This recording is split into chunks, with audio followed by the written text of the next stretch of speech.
Week 9 of the USL Championship starts tonight at Toyota Field. It comes just 4 days after SAFC wrapped up Week 8, but it's a big Group D matchup tonight. San Antonio FC welcomes in OKC Energy FC. We have it here on Fox Sports Southwest. And a pleasant good evening, everyone. Welcome upstairs to the broadcast booth with the coach, Tim Hankinson. I'm Dan Weiss. Great to have you with us. Well, San Antonio FC coming off a 1-1 draw the other night against Austin Bold FC. And, Coach, it was the first time in 2020 that San Antonio found themselves down a goal this year, but they showed tremendous character in coming away with a point. Yeah, my favorite word in all of sport is resiliency, the ability to get knocked down and come back and fight even harder to get back in the game, and they showed it. And as Coach Marcina likes to use the word grit, they showed that all. It's running through their blood, and I don't think they'll ever fear being down a goal again because they now have that inner belief that they can get it done. The opening goal in the 39th minute, as you saw, from Javi Baez for Austin. And then at the death, 2 minutes into stoppage time, Gallegos gets his second career goal with SAFC. That salvages a point on Saturday. It was a big one, keeps San Antonio FC unbeaten through their first 7 matches. And that's critical as well, Tim, because tonight is going to be the 4th match in the last 12 days for SAFC, and they've got another big match coming up on Saturday night as well, so 5 matches over 15 days. Yeah, as we've said, it's all about coaches managing their legs and working on recovery even more than the practice. But this Tulsa game coming up, even though we've got OKC tonight, is Tulsa plays at Austin this evening while we're playing. That result is vital. They've got 2 games in hand, and that means going into Saturday, that head-to-head battle could start to make changes in the upper part of the standings. What do you want to see from SAFC tonight, especially against a struggling OKC squad this evening? Well, I think you got to take it to them. You know, you see a wounded team like that, and we looked at and talked last game about in the first half, we were keeping possession, but it wasn't really getting past players. We weren't going at them. And so just taking your first touch forward, being more aggressive, taking more risk. And I think with Gallegos and Parano in there, especially Gallegos, having gotten that great goal to tie up the game, as a young player, you are so excited right now, and I think we're going to see a lot of shots off his feet tonight. And the hometown kid Gallegos had the huge goal, the equalizer at the death that salvaged a point for SAFC. He's back in the 11 tonight. We'll have starting lineups and kickoff when we return. Coming up next.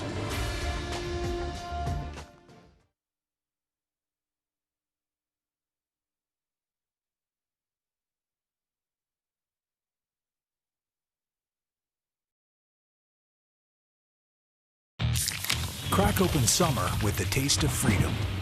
Budweiser's red, white, and blue camo cans. Available for a limited time only. In stores now.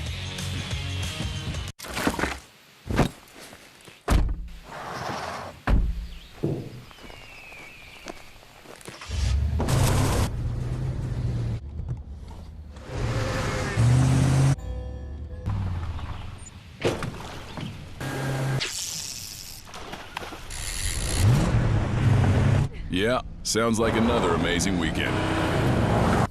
Brought to you by the Toyota Tundra and Tacoma.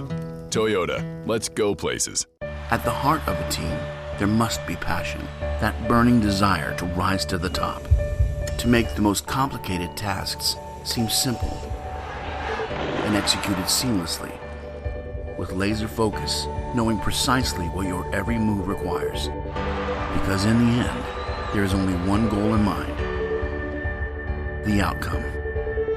That's how great teams operate, and it's all based on trust. That's why these 2 teams came together.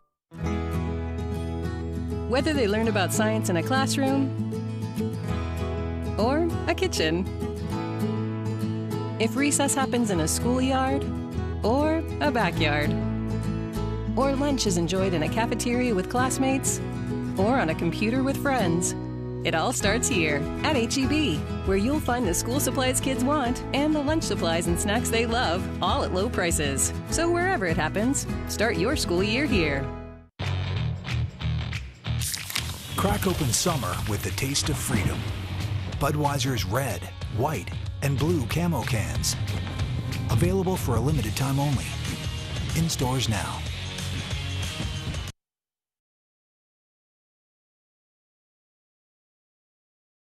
Restart here, SAFC and OKC Energy FC, as we take a look at our starting 11s for both sides. For the visitors from Oklahoma City, CJ Cochran in the net.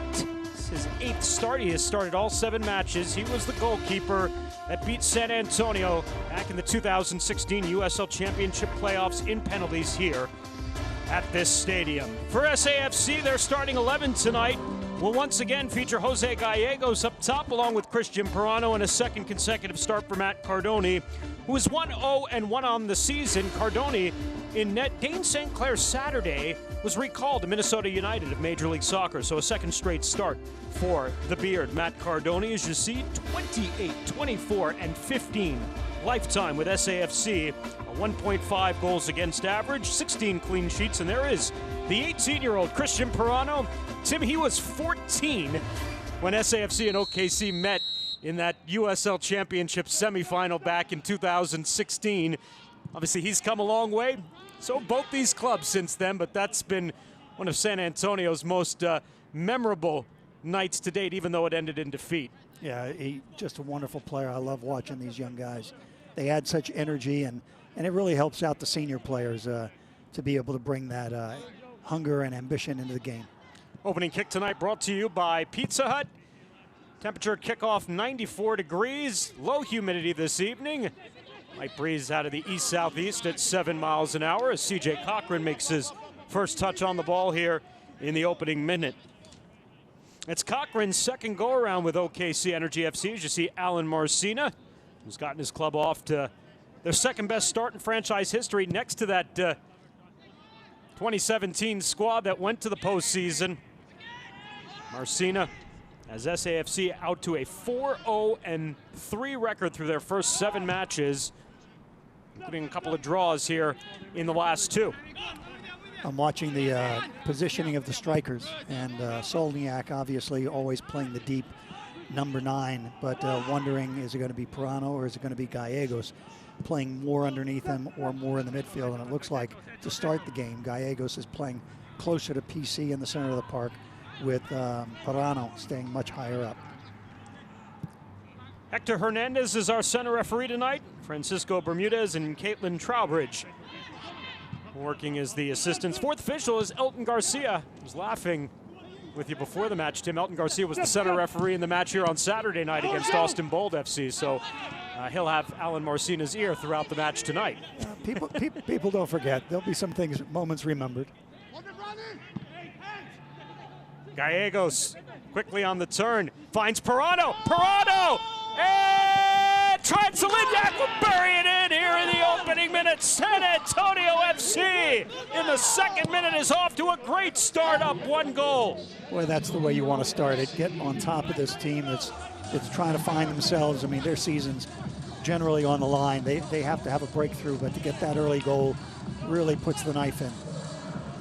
So a weak recovery by the OKC defense, and Pirano's shot left there for Soliniak, who will just tap it in. Lucho Soliniak with his 3rd goal in his 8th match with SAFC. Yeah, I think he owes Pirano dinner on that one. But that's what strikers do. They poach.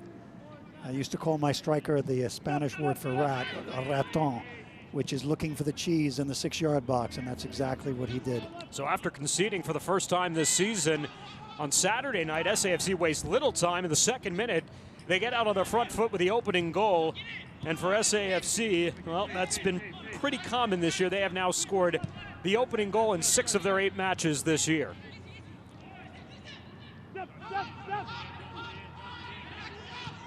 As PC is dragged down from behind, it'll be a set-piece opportunity for San Antonio FC. I love the offensive interchanging. You'll suddenly see Pirano drop into the midfield when PC has the ball to show support, to lend them feet, to keep the possession going. But as soon as Pirano does that, Gallegos pushes deep. So they're always interchanging positions, making it very difficult for the defense to find their marks and to keep balanced. This is the 12th all-time meeting in the regular season between San Antonio and OKC Energy. 7 of the previous 11 matches have been draws, and several of them 0-0 draws, which is not going to happen tonight. Ironically, Tim, SAFC has won the last 2 matches, outscoring OKC Energy 6-1, including a 3-0 victory in the first meeting between these clubs a couple of Saturdays ago on August 8th up at Taft Stadium in Oklahoma. And with the goal tonight, that's now 7 goals for SAFC in just their last 3 matches.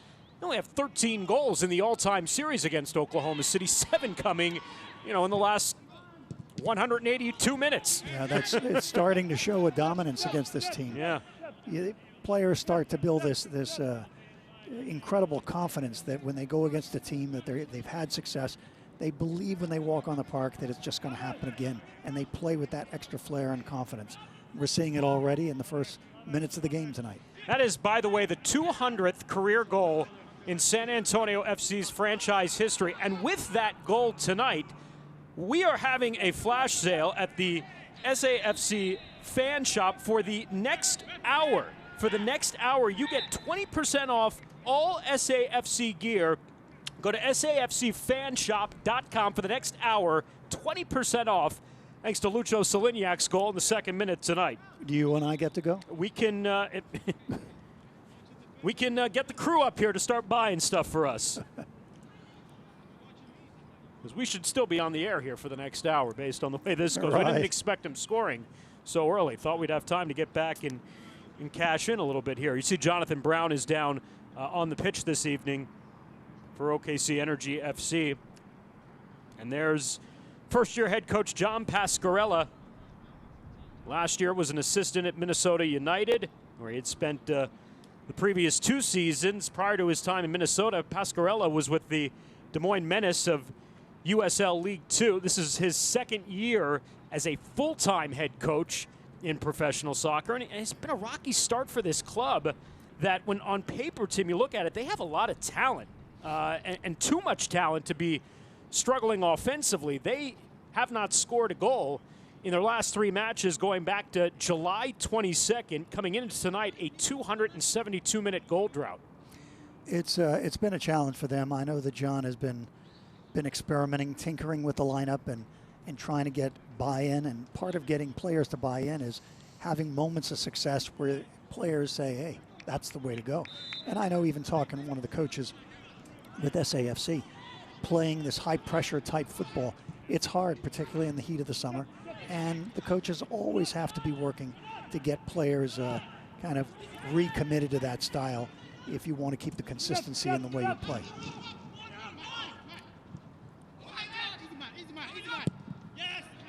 Jonathan Brown getting some attention to the back of his head right now on the OKC bench, and it looks like perhaps we might see an early substitution already. See whether Jonathan Brown can continue, but Tucker Stevenson is getting warmed up. Meanwhile, Connor Maloney back in the 11 tonight after he got the night off Saturday against Austin Bold FC.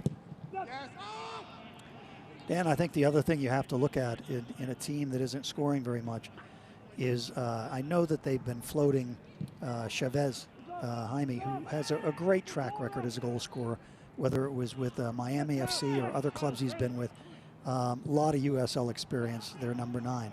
But he's always going to be the deep guy. And then they've been experimenting with Lopez and Aaron, who's out there tonight, number 10, as kind of the underneath forward. But I feel like their center midfield is outnumbered. Our 3 players against their 2.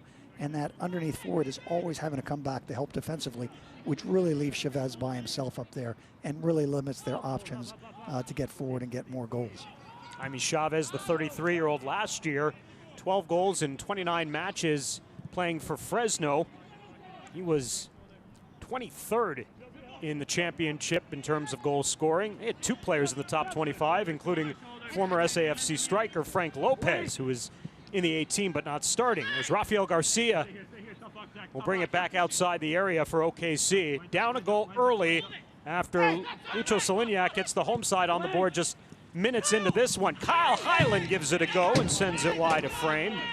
Hyland in his 5th year with OKC Energy FC. This is his 113th match with the club. He's their all-time leader in games played.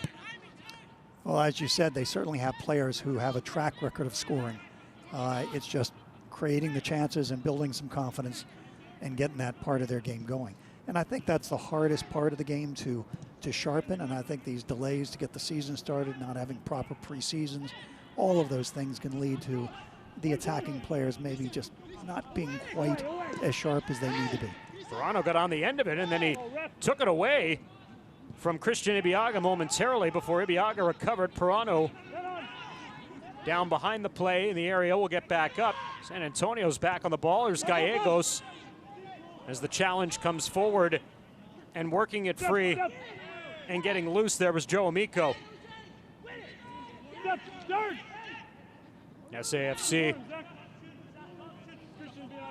as Arun Basujevic will return it back. Zachary Ellis-Hayden outside right back and work the play around to Amico. CJ Cochran. Coach, one area that OKC Energy FC you'll notice tonight is very good at is possession. As this ball over the top will find Chavez, slips behind the defense. Chavez off the post. My goodness.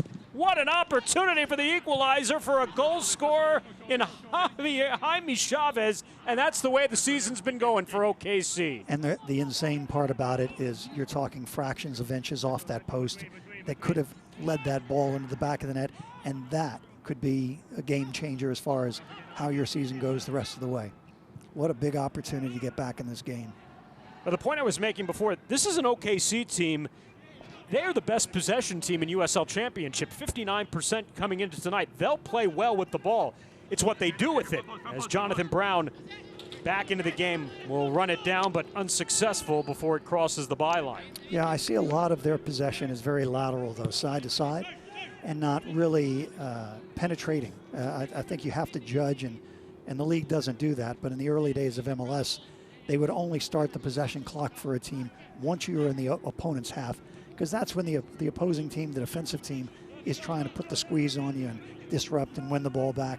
And if you can keep it in the offensive half successfully, then you are a good offensive team. But if it's just side to side because there's no pressure on the ball to the back, it builds your percentage number, but it isn't necessarily determining whether you can get past people. So an action-packed start here at Toyota Field. Solignac in the second minute gets SAFC on the board. Jaime Chavez should have had the equalizer in a 1v1 matchup against the keeper, but he's robbed by the post. Meanwhile, here's SAFC once again getting forward. This one runs by Connor Maloney, but will track it down by the corner stick. Sends it off a defender, comes into the box. Blake Smith doesn't get all of it. Pirano does, but turns it wide, but I think a foul perhaps.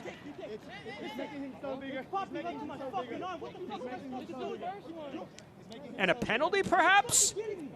Wow, didn't see wow. You know, it's we've had some laughs about when you don't have fans in the stands. It's like everyone's mic'd up. So you get a full earful of what everyone's got on their mind. I think they're calling Rafael Garcia for a handball right there, off that left arm. Garcia, the captain, and SAFC, a chance in the opening quarter hour here to go up 2 on OKC Energy. That's too bad for Garcia. Well, CJ Cochran, the keeper, is familiar with this goal. It was there where he stonewalled SAFC in penalties in the 2017 semifinals. As we take a look at the handball call again. OKC that year going to the Western Conference Final where they fell in penalties, losing to Swope Park Rangers. You know, we see through the flow of play when a foul is committed, but the referee doesn't call it because it's an advantage rule. It's PC to take the penalty. And PC puts it past Cochran, who read it right, but it's true for PC. His first goal, SAFC up 2 here in the 14th minute. But the thing I was going to mention is when that ball came through and hit Garcia's arm, you know, there's no advantage when there's a handball. And yet in that particular case, it came off his arm and fell right to Pirano, who took the shot. And you'd almost feel like there should be an advantage if it falls in favor of the attacking team rather than calling the penalty. But glad we got it, and 2 goals up. That's great stuff. Great start. 9th career goal for PC. 26-year-old Brazilian tonight playing in his 102nd career match. Spent time in Major League Soccer, 34 matches, most recently with the Vancouver Whitecaps. And SAFC has gotten off to a glorious start, up 2 goals here. We'll take a look at the standings coming up in just a little bit, Coach, but you know, you were talking about how this is in a way almost do or die for OKC Energy FC, because again in the USL restart, the teams divided by regional groups. It's the top 2 teams in each group that will advance on to the postseason. SAFC right now firmly in control of Group D with 15 points sitting atop the table. And OKC begins the night languishing in 4th, 9 points back of SAFC, and potentially as many as 5 points back of second place Tulsa, depending on the outcome of their match. Right, and one of the disadvantages for OKC, if they fall tonight, is, you know, they've got the same number of games played, so catching up to those top 2 spots, very difficult, whereas Tulsa and Austin have 2 games in hand in San Antonio. So that's a potential another 6 points for each of them, which makes that standing look very tight. 8 matches remaining in this restart after tonight. SAFC's been in the driver's seat all of 2020. Pirano pops this in. It's loose in the box and cleared out of harm's way.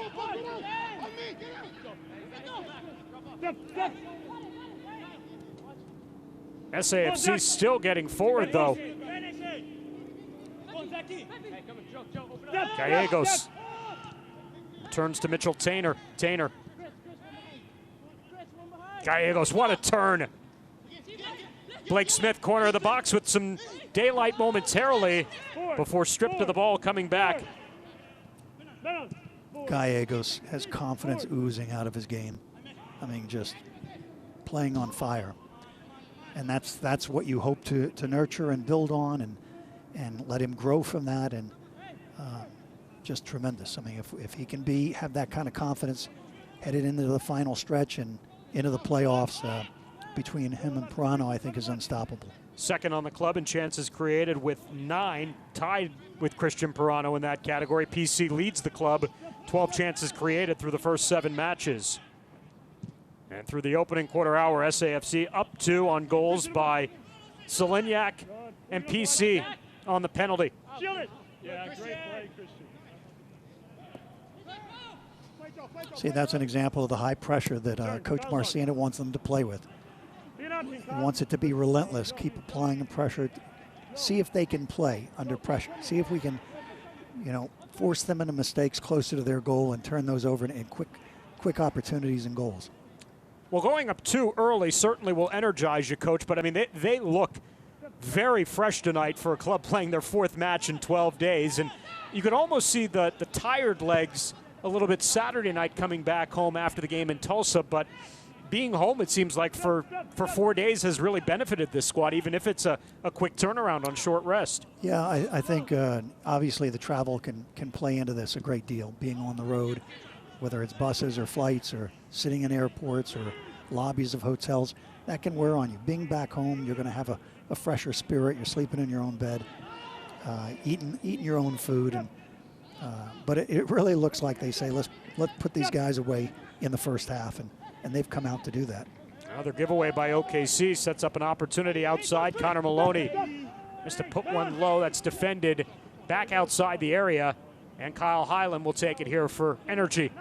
Up to Jonathan Brown, like 3 collapse on Brown. That'll be a foul on Zachary Harivo. But man, the pressure from SAFC trapping Jonathan Brown out there on the touchline.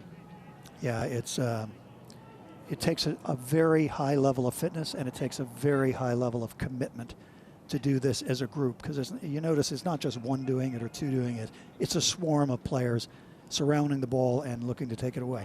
You know, they call this counter-pressing when you lose the ball, that you immediately try to win it back. And everyone looks at Pep at Man City and different coaches in Europe. This is not a new concept. If you go back to the 1974 and the 78 Dutch teams that were in the World Cup final against Argentina and Germany, and Rinus Michels, the great Dutch coach who coached Ajax and basically taught the system, those Dutch teams did the same thing. As soon as they lost the ball, you'd see as many as 9 players swarming around the ball to win it back. And if you're a guy with the ball who's just won it, and now you're under that kind of pressure, most of the time you lose possession again. And the advantage is the team committed and willing to work hard.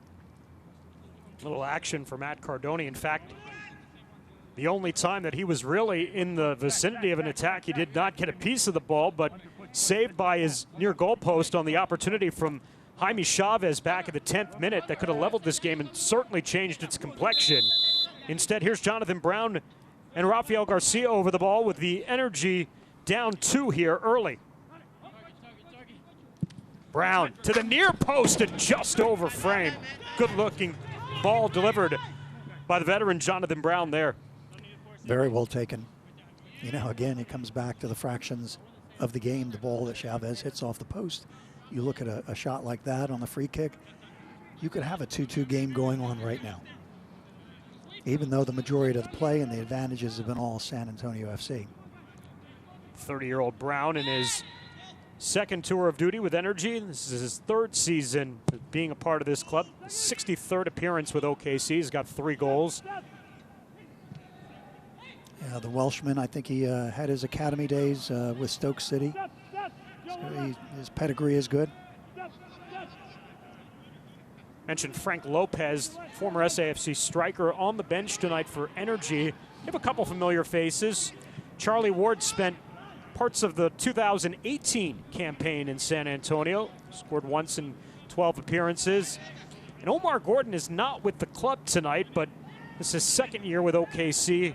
Scored 6 goals in 35 games over 2 years with San Antonio FC. Last year, 5 goals playing with Energy. Yeah, it's interesting how the players, you know, float from team to team. Sometimes that has to do with improving a contract. Sometimes just changes and you got to find your next contract. But everyone gets pretty familiar with each other after a few years in the league. Open up, Joe. One more. Yeah, Brownie's on. Amico. This is where Rafa Garcia, number 7, right on the ball there, has got to start being a difference maker for Oklahoma City. Getting a little bit older, but this is a guy who won the MLS Cup with the LA Galaxy in 2012 and 2014. And when he would have the ball for the Galaxy, he'd have Beckham to the right. He'd have Landon Donovan up top with Robbie Keane. I mean, who would you pass to first? I don't know. I mean, probably Beckham, but either choice is a good one, I guess. But, you know, with that kind of experience and, you know, he knows how to win with a team in this situation, he's got to have constant contact with the ball. And his players need to be looking for him so he can influence the game more. But there are times in the game, other than what we just saw, where you don't see him involved. So that's got to change to turn their fortunes. Lean on your seasoned pros and your most experienced guys. To that point, he leads their club in chances created, 14, as Solignac called for the foul. Lucho Solignac getting the scoring start. They've officially called it as scoring in the 3rd minute instead of the 2nd. It was right at that top of the minute mark there, but it was awfully early. If you hadn't settled in, you saw SAFC getting up 1 and a complete breakdown defensively by OKC Energy. And then PC adds to that with a penalty for his first goal as a member of SAFC. That coming in the 14th minute, and that has the home side up 2 here. And what has been a tremendous start, tremendous first half, and well, the train just keeps chugging along the tracks, Coach. It does. Well, and you know, you have a great mix of experienced players like PC and Solignac with young guys and that young energy of Pirano and Gallegos and others. I love PC playing in the holding midfielder, as we call it, kind of that number 6 defensive midfield position. When I coached against him, he was with Fort Lauderdale Strikers, and he was a young left back having come right out of Brazil. And his service out of that position was brilliant. But, you know, there's some players that cannot make the adjustment to new positions. He's become brilliant, one of the best in the league, if not the best in the league, at the number 6 spot. Good challenge from Kyle Highland. Wins the ball away from Pirano. Garcia. Charlie Ward. Back to Joe Amico. one of the fresh faces on the back end, comes over from Orange County. Suffered an injury training in off-season, so got a little bit of a late start, even in the restart. Made his first appearance with OKC back in the first meeting against San Antonio on August 8th. But good young player, 25-year-old, who originally signed with Swope Park Rangers, now sporting Kansas City 2, and last year again part of Orange County. Arun Vasiljevic and is bumped by Connor Maloney, and Maloney will be shown yellow by Hector Hernandez.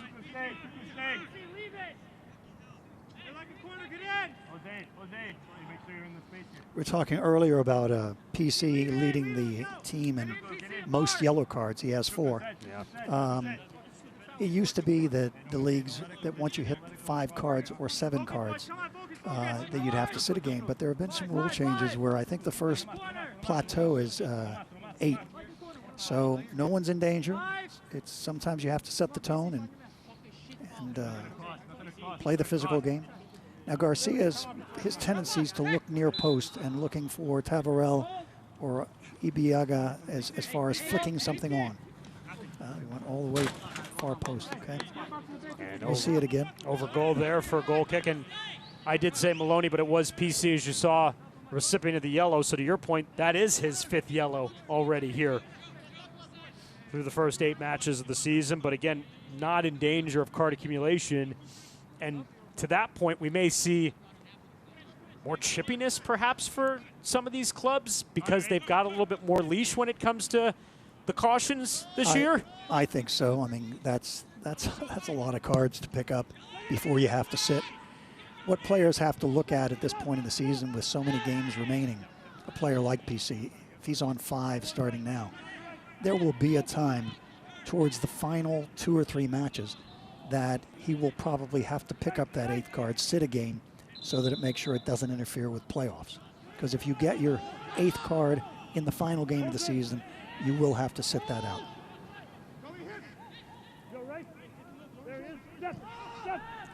Last time these two clubs met, they combined for 37 fouls and 6 yellows, so it was a pretty physical game in what was a dominant SAFC win, 3-0 at Taft Stadium, and looking like a lot of the same here as San Antonio's built an early 2-goal lead over Energy tonight. Yeah, I'm surprised that Energy has not come out with more energy. Yeah. You would think that they would have set a more physical tone because, like I said, their backs are up against the wall. That's been a bit of an uncomfortable week for Energy. On Monday, the club announced that they had 2 players test positive for COVID-19 and electing to continue with the match, obviously, but not only quarantining those 2 players who tested positive, but also their roommates as well. So up to 4 players tonight that are not available for Energy because of COVID-19. But fortunate for them, it didn't seem to hit any of their starting group. I mean, they have come out basically with the same names that they've been using the last couple of games. So they're a little bit lucky in that regard, even though they don't have the same options off the bench. It's Jonathan Brown who gets the caution in the 28th minute as he upends Zachary Harivo. They must have heard of what we were talking about. You know? And Harivo's going to need a little bit more extra attention. Yeah, and you know, Harivo had this same type of a knock 2 games ago and had to come out and then was not able to start the next game. So hopefully it's not the same spot and he'll bounce back up here. Well, let's take a look at the Group D table as we begin Week 9 in the USL Championship. You see San Antonio FC with a 6-point edge over FC Tulsa. Tulsa and Austin are playing tonight. In fact, they're playing right now up at Bolt Stadium in Austin. And at last check, that game was leveled at halftime, 1 apiece. In fact, Tulsa's just gone ahead now 2-1, so something to keep an eye on.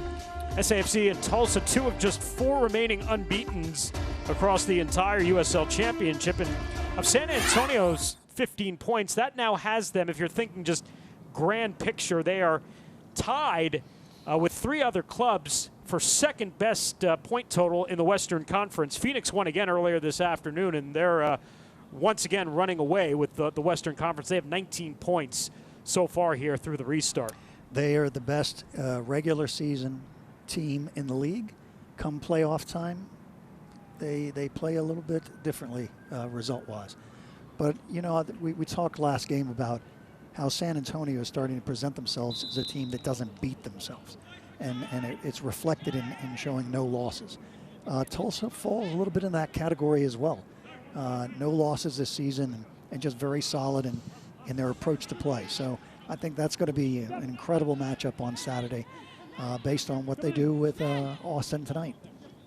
Excited to get a look at a new FC Tulsa squad here as Cochran will come away with the ball and the delivery in from Gallegos. But I mean, a club that came into the league the same time as San Antonio, and their best year was a 500 campaign in 2017. Of course, they met San Antonio in the opening round of that USL Championship playoffs.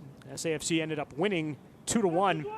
The late goal in stoppage time on a penalty. But this is a club that has really changed personnel entirely. They've changed their brand. They were Tulsa Roughnecks for the first 4 years of their existence. Now they're FC Tulsa with new colors, and I think trying to literally create an entirely new identity, and so far it's worked for them. Yeah, and you know, the biggest changeover I've seen that just changed the whole culture was when Major League first started and you had the Kansas City Wizards. They was often referred to as the Wiz, and how they changed their colors, their logo, into Sporting KC, and it changed the fanfare, packed stadium. They built a new soccer stadium. So rebranding can be very important to clubs, and Tulsa looks like they've retracked themselves in the right direction. Well, if you're just joining us here as we've hit a hydration break after a half hour, let's take a look at what we've seen so far. It's been a lot early. SAFC in the opening minutes break down defensively. Lucho Solignac in the 3rd minute tucks in his 3rd goal of the season. I got the home side out quickly to a 1-0 lead. Then minutes later, Jaime Chavez against Matt Cardoni and denied by the near post.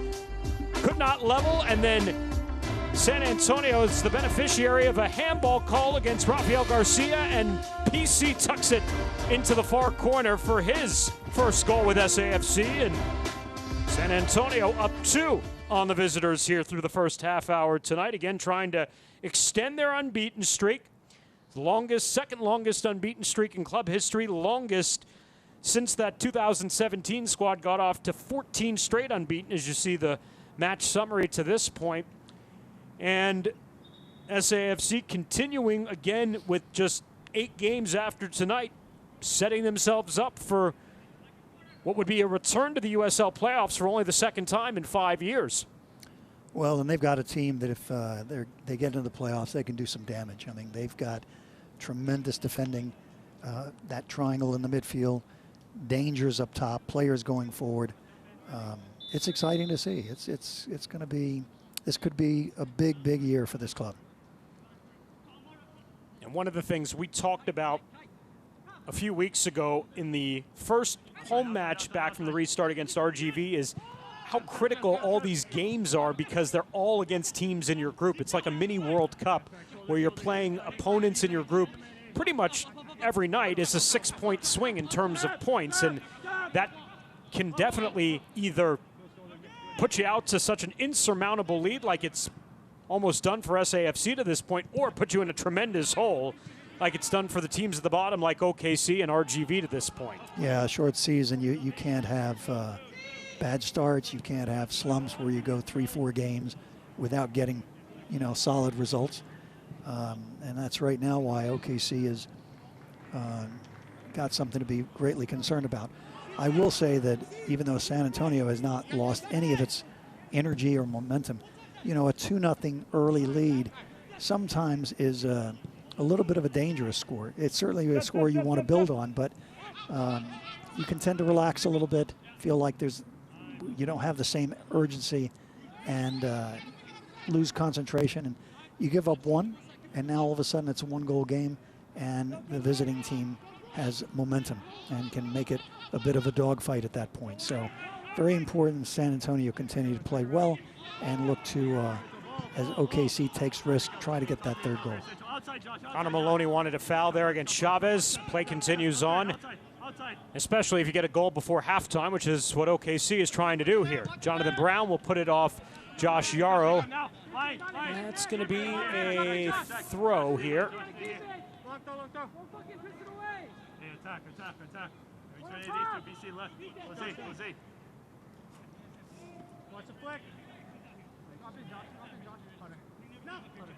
Kyle Highland. And poor return from Charlie Ward, and an opportunity for OKC squandered in the final third of the field. And you can already see OKC sideline, some of their reserve players starting to warm up a bit. I wouldn't be surprised if being 2 goals down that they try to make some changes at halftime. With 5 substitutions, you've got that flexibility to use a couple early if the present lineup isn't getting it done for you. Quickly goes SAFC after the foul by Joe Amico, and they've got plenty of daylight again as Blake Smith getting forward from Gallegos. Perano's the trailer. Beautiful touch off his back foot to Connor Maloney. Edge of the box looking for Solignac. Solignac lost his footing momentarily. That allows Highland to recover. Zachary Harivo inside the area and back out. PC straight away. Sent one wide there, the keeper CJ Cochran. I think the attack showed great composure there, didn't force it. You know, brought it back out, reset, at least giving PC a good look at it. Long word for Christian Ibiaga from Hector Hernandez and Rafael Garcia. Perhaps still upset on the handball call that conceded the second goal for SAFC. Yeah, another player that has not really put his stamp on the game for OKC is Hernandez. You know, he's a player out of Mexico, but certainly has a lot of U.S. soccer pedigree. Went to UCLA, ended up playing for Galaxy 2 and Real Salt Lake, and he just has really not made any kind of a stamp on things. Maloney and CJ Cochran with the save. You're right, Coach. Jose Hernandez has barely touched the ball. You just saw him come back in your picture there momentarily trying to break up that chance, but good player who started in Real Salt Lake's academy, went to UCLA, and has a lot of USL championship experience, 24-year-old in his 4th season. Like I said, they've got players on their club that you wonder, you look at their roster and you say, well, how can they only have 1 win in 7 matches with the talent they have? And sometimes, as we saw in the attempt from Chavez, it's just the way the ball bounces in certain years. Well, you know, when you're building a roster, you're looking for players who bring certain elements consistently to the game. And when I've watched Hernandez before, he is a one-on-one, quick, darting, you know, getting past people, always testing the defense, and we've seen none of that tonight. Highland. Chavez brings it down. Good touch from Vasiljevic. Jonathan Brown. Good in these crossing opportunities as he whips one very deep to the edge of the box. Blake Smith will bring it down there. Drives it back forward. Solignac let it roll through. Played back by Garcia. See, but even on that cross, you've got plenty of time if you're Hernandez on the other side to see your left midfielder coming down. You know he's going to cross. Your job as that right midfielder is to get to the back side of that 6. And he just kind of casually walked in and let the San Antonio player bring it down, and now we're back in possession. You've got to show physical signs that you have a greater desire than the opposing team to win this game. And I don't think we're seeing that tonight. As we cross into the 39th minute from Toyota Field with the coach Tim Hankinson and our entire crew, I'm Dan Weiss. Thanks for joining us on Fox Sports Southwest. San Antonio FC scores twice in the opening quarter hour. They have a 2-0 lead over Energy, trying to pick up their 5th win in 8 matches this season. 6th time that San Antonio has scored the opening goal in a match this year. 4-0-1 in their previous 5 where they score the opening goal. And an Energy club who sees their goalless drought just continue on as it has now crossed 310 minutes Going back to Frank Lopez's goal in the 88th minute on July 22nd. A long time between goals. That's a long time.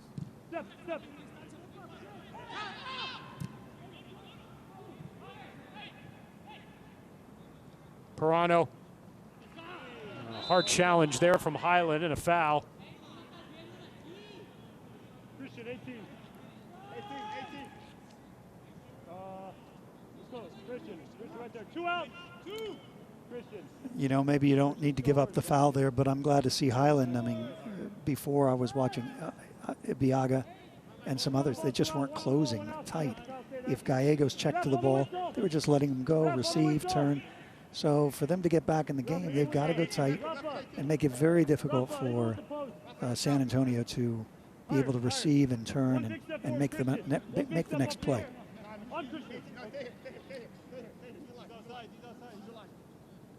Arun, left foot. You're right there. Perfect foul. Left foot. Pirano. As you hear OKC barking out instructions to play this. Pirano playing it in Connor Maloney's vicinity. And they call foul here on the slide tackle. And a card as well. Jose Hernandez. All right, well, he's gotten himself in the game there, Coach. Well, you know, there was a clear foul, but a lot of the difference between when a referee just calls the foul and when he goes to a yellow card is acceleration. And you see the defender accelerate the last 5 yards, and that's when it becomes dangerous to the player in possession, is when the acceleration is added. Second yellow to OKC. Hernandez in the 41st minute. Half step right. And Right there. Perfect. Perfect. a little bit of a short corner to be taken by SAFC here. To block that, yeah. Try to block the pro post ball. Get anything over. Half step left, Rafa. Perfect. Cochran parking instructions. This one to the back post, and San Antonio FC has made it 3-0. Mitchell Tainer coming up from his defensive position, puts it in from the back post, and San Antonio has gone up 3 goals at home over OKC Energy FC. Just a near impossible ball for that keeper to get to, but you still have to, as a keeper, I mean, look for a chance to parry it or box it. But a great goal. Defenders love it. I love it when a center back comes up and gets a piece of it. So Mitchell Tainer in the 42nd minute, his first goal with SAFC. He's one of just 2 players that have played every single minute for San Antonio this year, the other being PC. Both have goals tonight. For Tainer, that's his 4th career goal in USL Championship play, this tonight being his 119th match. The previous 110 before this year, coming as a member of Sacramento Republic. Tainer's been a great addition as a center back for SAFC this year. No question. And this one deflects off Basujevic, and it'll be a goal kick. So I was about to say that momentum-wise, OKC trying to get a little bit back before halftime, and San Antonio FC flips the script on them and now goes up 3 after 45 minutes perhaps. Well, you know, I was looking at some of the stats leading up to this game, and one of the stats that I felt going to this game and the rest of the season that the team has really got to improve on is shots on target. We've taken 69 shots, which is a good amount, but only 17% have been on target, and that's not good enough for multiple goal games. You look at tonight, we'll look at the stats, I'm sure, at halftime, but almost everything we shoot is on target, and when it's in target, balls are going to go in. 6 shots, 3 on target. So there you go. Thank you, Dan. 50%, not bad. Well, and you know, through my years, I have a statistic that when 50% of your shots are on target, you have multiple goal games. And when 50% of your crosses are in the accurate area, meaning the dangerous spot, then you're also going to have multiple goals games. So we're right on target for that tonight. And doesn't look like we're letting up. We're going to see more, I think. The 30th time in their franchise history that SAFC has scored 3 or more goals in a game. They have won 27 of those, 27-1-1 when scoring 3 or more goals in a match. So always a team that's been built defensively, and And the spurts that they've had offensively, I mean, especially when this building has been rocking, going up 2-3 goals. I mean, it's lights out for the opponent more nights than not. Yeah, it's a hard place to come back from.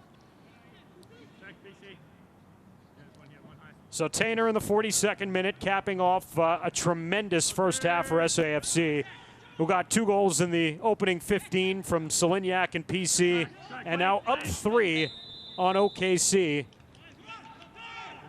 And the flag up offside. It has just been a miserable, miserable half for the visitors, who had, again, an opportunity to level this game at 1 moments after San Antonio got the opening goal. Yeah, there's no question. I mean, the ball off the post and, you know, the free kick. I mean, those things, those little things dictate, you know, the luck of your season. But you look at Coach Marcina's situation right now. You've got 5 substitutes available. You have a vital game coming up Saturday. You've got a 3-0 lead and in complete control. And at this point, for me, OKC's head is going down as far as their belief that they can get back in it. So you're in the driver's seat, and it's going to be very important to start thinking about substitutes, not just to get your other guys playing minutes that keep them happy and a part of the system and always ready, but also to make sure that your legs are freshening up for an important game on Saturday. And again, Saturday will be the 5th match in 15 days for SAFC. And barring a complete collapse in the second half, San Antonio FC is going to be going in with very positive vibes into that big match on Saturday night against Tulsa. And you know, you've got great choices. You've got a couple of big guys like Dorenzo and Bayone that can come in and relieve players like Pirano and Solignac to make sure that they are extra fresh coming into the weekend, and let those big guys go and put pressure and keep forcing turnovers against OKC. A lot of good options. As we see 5 minutes of added time. You and I were talking a little bit about this off air before the game tonight, but SAFC has so much depth here as a build-up for Vasiljevic on the near touchline. PC knocks it out. That being said, the 11 that SAFC started tonight, do you think this is their most dynamic 11 when healthy? I do. I think that giving PC a playing partner in there that adds stability in Harrowville is, if you're in a big game, home or away, having that stability to play in front of the 3 center backs gives you a very solid approach. Sometimes when you play just PC and you have Gallegos and Pirano, the 2 young guys get going forward, and PC can be left alone and get counterattacked on through there. So I think that gives you great security and balance. I think Dorenzo and Bayone are both good strikers, size. They run like strikers. Neither of them, for me, historically, are goal scorers per se. So I think having the opportunity to play Solignac with Pirano, alternating with Gallegos, give you 2 more dynamic guys closer to goal. So for me, it's their best lineup. And Pirano goes down, dragged down from behind, and another caution here against OKC. And I think another player, I mean, again, you look at some of the other players they have. They played the other night Green instead of Maloney to go against Jome, the attacking left back. And he brought great athleticism, went forward more so than Maloney does. So you've got, as a coach, you wait and see who seems confident, who's on their game, who's playing well with the players around. And that keeps everyone honest, keeps everyone fighting for a spot. And that's vital throughout the season. Pirano over the ball. Drives one against the wall as it ricochets back out here. A couple more minutes remaining in this first half. Pirano trying to slip one through there. And Jose Hernandez flicks it over the top. Charlie Ward off of Tainer, brings it back down. Unable to settle, and Tainer is going to go into the books here too. Well, we said 6 cautions between the teams the last time they've played, and they've had 6 here already in the first half. Tainer's looking for another goal tonight. Of those big center backs, you get one, they're thinking, I'm going to get a second. They think they're an attacking star after they get that one. Tainer, who made his Major League Soccer debut for Toronto FC in a call-up situation, coach, back in 2017, and he scored in his MLS debut. Oh, wow. Tremendous. Well, I mean, this dates me, but I remember in Foxborough Stadium, USA, playing against against Mexico. And this red-haired kid comes off the bench in the second half named Lexi Lawless. And he gets a header goal. And his reputation and his career was made off that the rest of the way.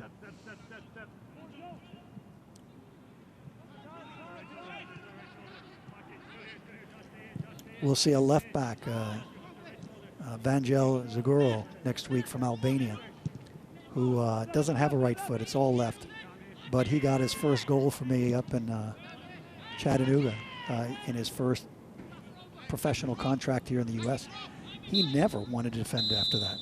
He got a taste of the recognition of what getting a goal or an assist, and we'll see him play next week and move into the attack constantly.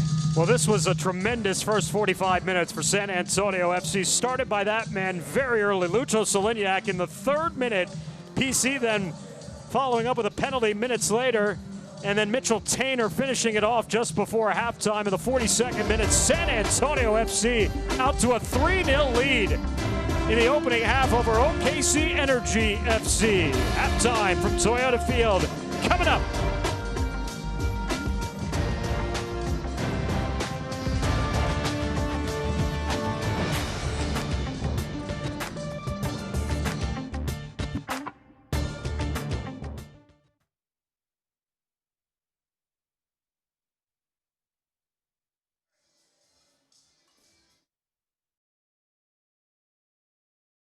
To be a successful athlete, you need to have a great strategy. And just like your favorite competitor, at Davis Law Firm, we play to win. Working remotely during this national emergency, we settled a wrongful death case for $6 million for the family of a father killed by a company van. That means call the Fours because the Fours are with you. So if you've been in a car truck wreck, call me at 444-4444. That's 444-4444. We'll come to you during this broadcast. That's right, there's only one number to remember, and that's 4. So, what does a basketball coach know about the complex and overwhelming HR issues small businesses face every day? Nothing. But these guys do. SWBC PEO knows that running a small business isn't easy. Their team of experts can handle your benefits, payroll, workers' comp, and just about anything HR related. Partner with SWBC PEO so you can get back to doing what you love, running your business. SWBC PEO, payroll, HR, benefits, and workers' comp.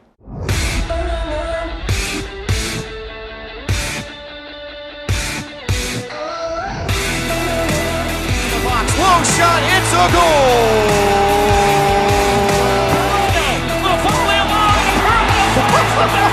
Maloney, the boots, and he gets it in low and left.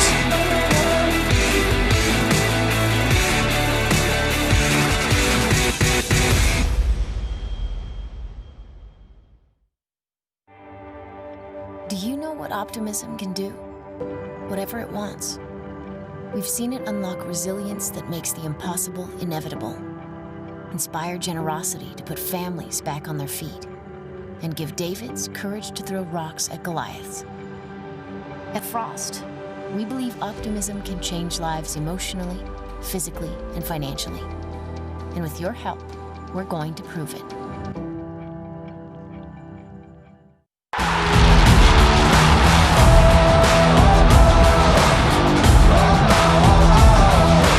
The USL is proud to bring professional soccer back into our communities and across the ESPN family of networks. Follow your local club and don't miss these exciting matches coming up on ESPN2 or ESPN Deportes.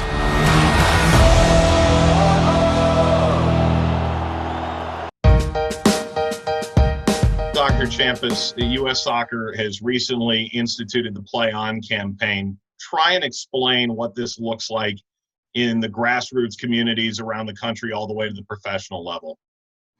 Yeah, Mike, I think it starts first and foremost with each of our stakeholders, whether you're a club, a coach, a parent, a player, it starts with setting a tone. It starts with setting a culture, and really setting realistic expectations, understanding that COVID is a virus is going to be with us for an unknown amount of time. The guidelines are very basic and fundamental.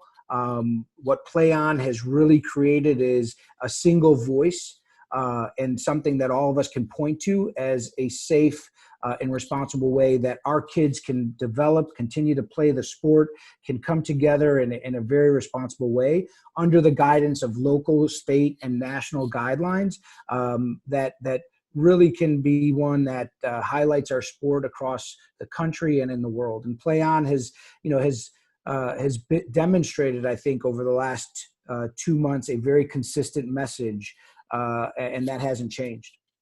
Dr. George Champus, Chief Medical Officer for U.S. Soccer, thank you for not only your time now, but also the work you and healthcare heroes around the country have done over the past months. We know times are uncertain right now. While Kickapoo Lucky Eagle Casino Hotel can't offer you the slots, poker, and bingo you love, we are certain we'll get past this together.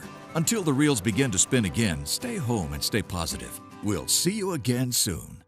At the heart of a team, there must be passion, that burning desire to rise to the top, to make the most complicated tasks seem simple and executed seamlessly, with laser focus, knowing precisely what your every move requires.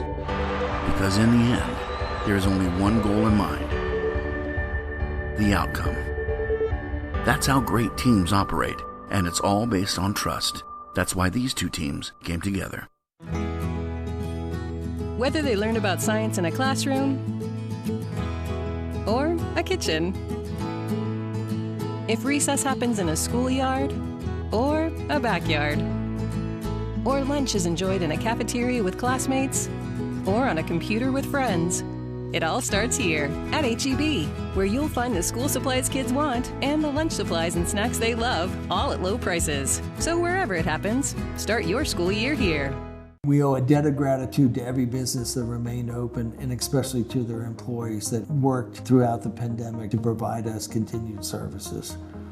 They want their businesses to survive, and they want their employees to be safe, and we are here to help them do that. Our clients didn't have to call OSHA, they didn't have to call CDC. We were able to utilize our resources and provide that information to them. We're here to help our clients be ready for whatever's next. We know times are uncertain right now. While Kickapoo Lucky Eagle Casino Hotel can't offer you the slots, poker, and bingo you love, we are certain we'll get past this together. Until the reels begin to spin again, stay home and stay positive. We'll see you again soon.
Halftime continues from Toyota Field. San Antonio FC up 3-0 over OKC Energy FC here this evening as we welcome you back upstairs to the broadcast booth with the Coach Tim Hankinson. I'm Dan Weiss. Great to have you with us.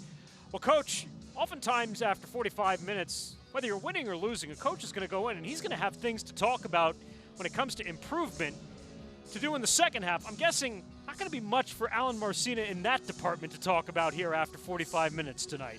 Well, you know, it's a short season, so you've not had that many games, and you didn't really have a full preseason of games to work on what you want your style to be, what the expectations are. I think for Coach Marcina, You have 3 goals, that's great. You want to get some guys out to rest legs for an important game.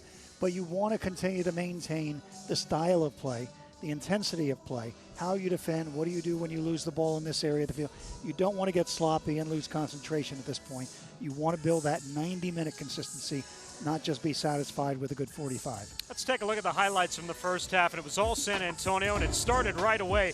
Opening minutes, just a complete breakdown defensively by OKC leads to this chance for Solignac to tap it back in off Christian Perano's opportunity. And we were off to the races from that point, Coach.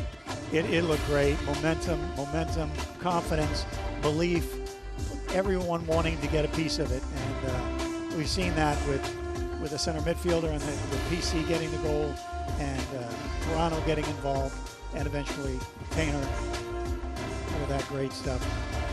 And certainly everybody did get a piece of it. Tainer, center back, getting his first goal coming up to make it 3-0 after 45 minutes. A look at the stats. And again, you mentioned this at the end of the half, talking about getting 50% of your shots on target, finding the back of the net on those, and SAFC has been able to execute in that department tonight, something that maybe they have struggled with a little bit coming into tonight's match. Yeah, there has been a struggle because, again, only getting 17% of your shots on target is not accurate enough to think that that's going to translate into goals. But you can see tonight where it's almost 50%, multiple goal games, and they've just got to be able to stay focused on trying to get that consistency into their shooting. And that goalless drought for OKC, now 317 minutes. We'll take a break. Halftime continues. Take a look at scores from around the USL when we return.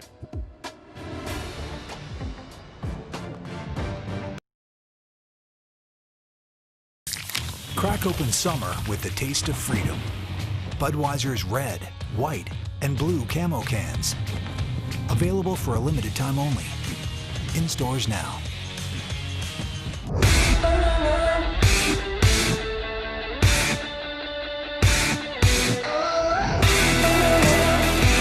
Long shot, it's a goal!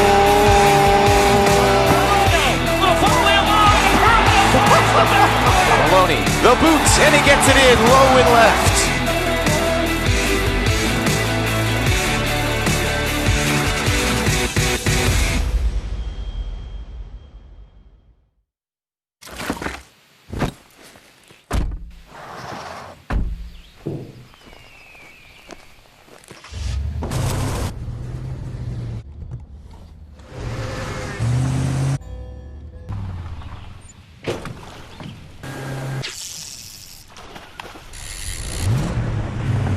Yeah, sounds like another amazing weekend. Brought to you by the Toyota Tundra and Tacoma. Toyota, let's go places. Crack open summer with the taste of freedom. Budweiser's red, white, and blue camo cans. Available for a limited time only. In stores now.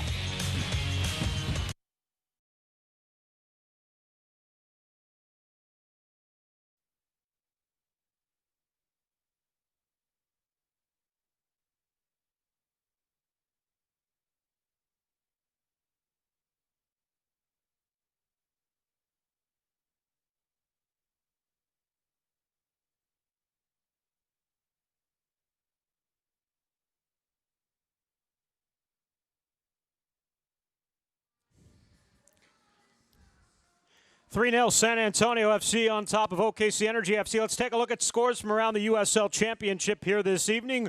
We're watching a big match in Austin that finishes even, 2 apiece. Tulsa and Austin split the points tonight. Earlier today, Phoenix wins their 4th in a row, 4-1 over Galaxy 2, and just about to get underway in Group C. Real Monarchs and New Mexico battle atop the table. Second half coming up. Myself and the coach, Tim Hankinson, when we return on Fox Sports Southwest.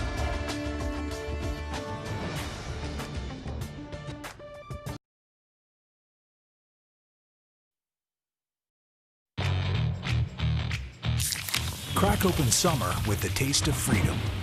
Budweiser's red, white, and blue camo cans. Available for a limited time only. In stores now.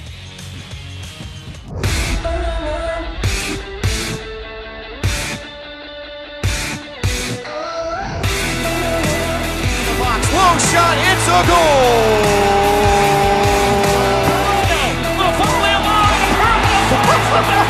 Maloney, the boots, and he gets it in low and left.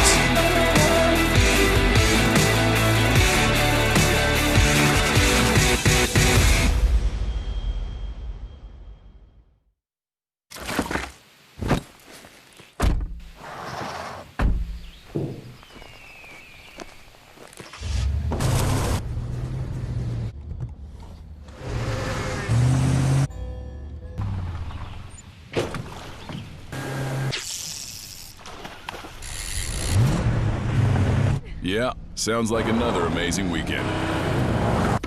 Brought to you by the Toyota Tundra and Tacoma. Toyota, let's go places. Crack open summer with the taste of freedom. Budweiser's red, white, and blue camo cans. Available for a limited time only. In stores now.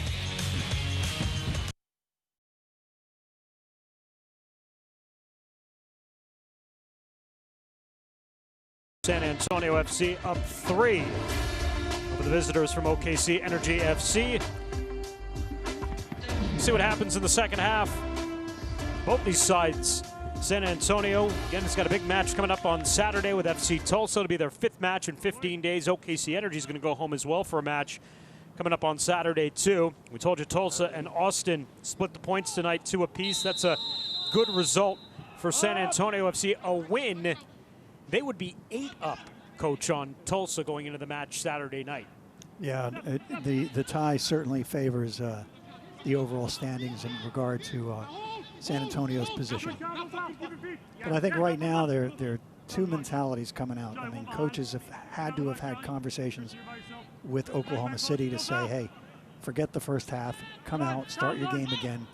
We've got to show greater aggressiveness, more ambition in our play. For San Antonio, it's about don't relax, don't sit on this 3-0. It's important to keep playing the level of football that you played in the first half. It looks like both coaches will start the same here to begin things in the second half.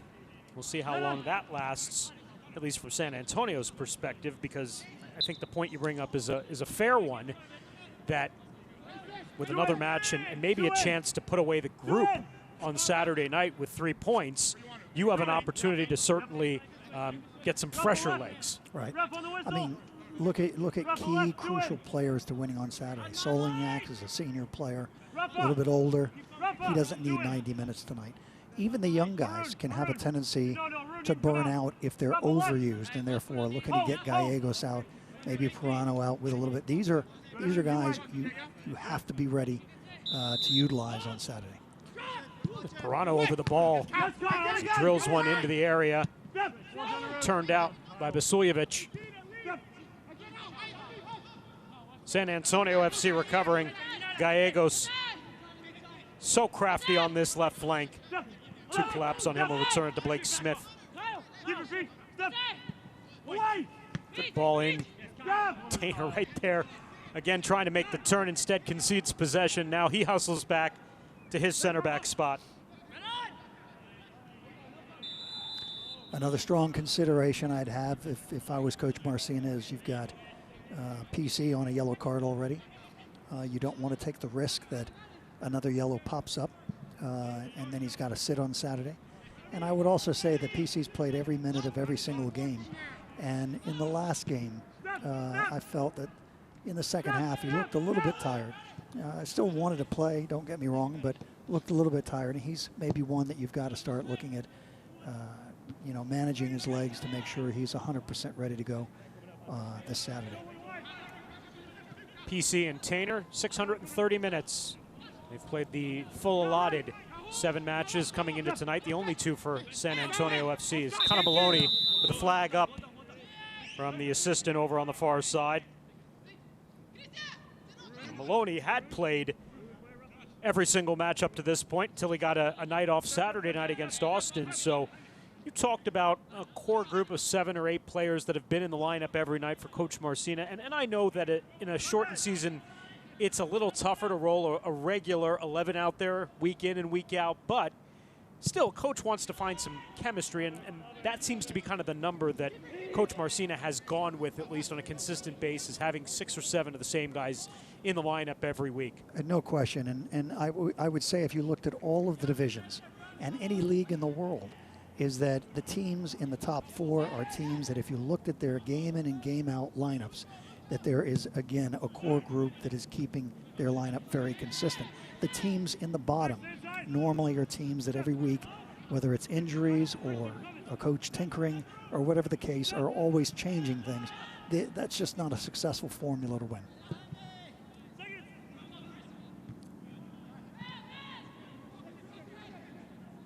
Smith, as he returns to Tainer. Pressure, and Hernandez able to win the ball away. OKC looking for any kind of jump start here, and frankly just looking for a goal at this point, because I'm sure John Pascarella's watching on the bench saying if we can get one, that might just open up the floodgates, as Jonathan Brown lofts one up and Cardone able to reach around Hernandez to bring it down. You know the Beard is looking to make his statement in these games now that he's got an opportunity to be in the lineup. He won't want to give that role, that job back.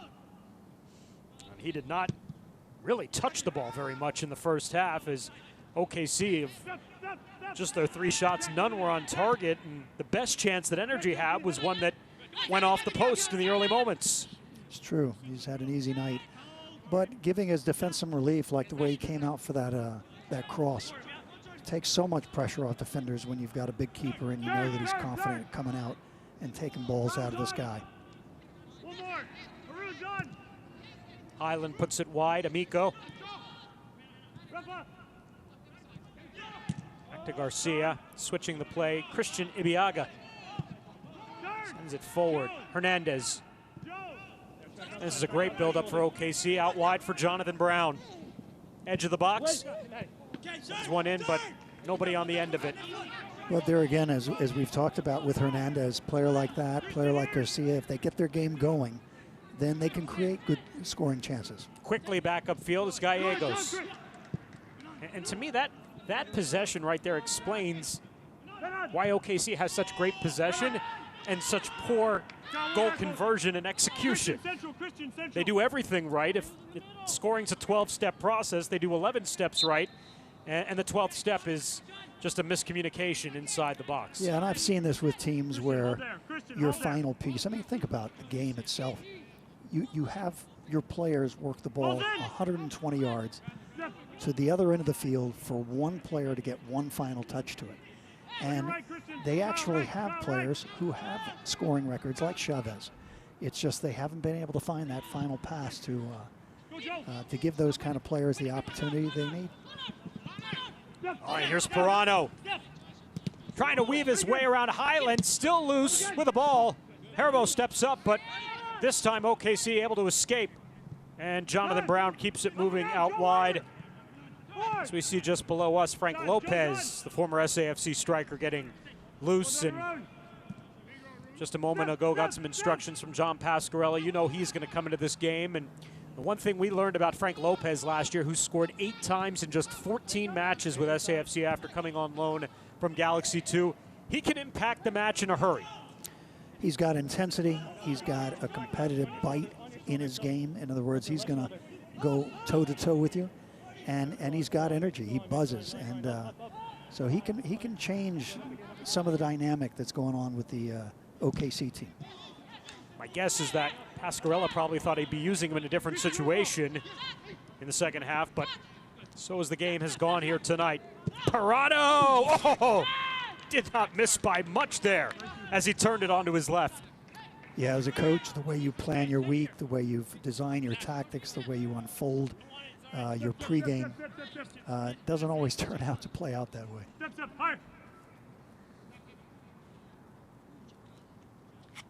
Good looking ball dipping away from CJ Cochran off the left foot of Christian Pirano, who has an assist on the opening goal tonight to Lucho Solignac. And for Pirano now, has appeared in 6 matches. In 5 of the matches, he has either scored or assisted. He's got 3 goals and 3 assists. And now he's wide open here on the feed from Blake Smith. Driving into the area. Parado and upstairs. And off the deflection of Kyle Highland will result in San Antonio FC, I believe, their first corner of the night.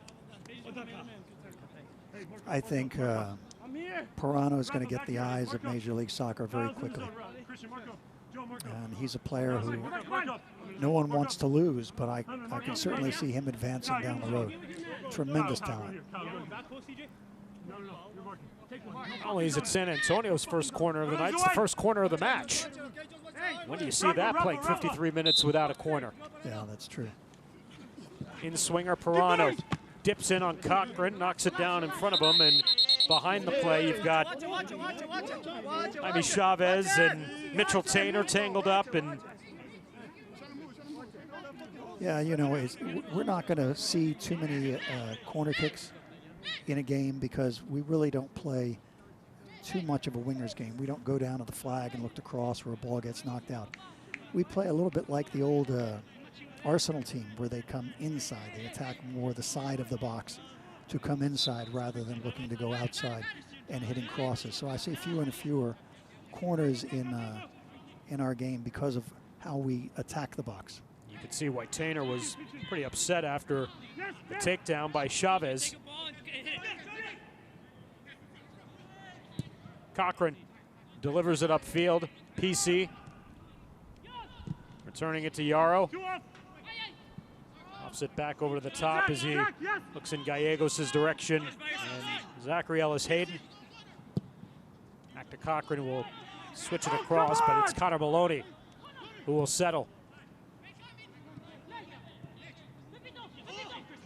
The turn by Gallegos. Hernandez, Charlie Ward,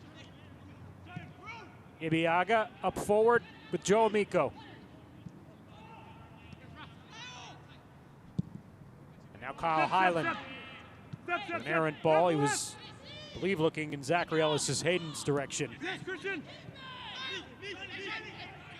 get another crack at it though as he works it along with Joe Amico. But look at the line that we're pressing at. I mean, we're pressing 30 yards away from their goal.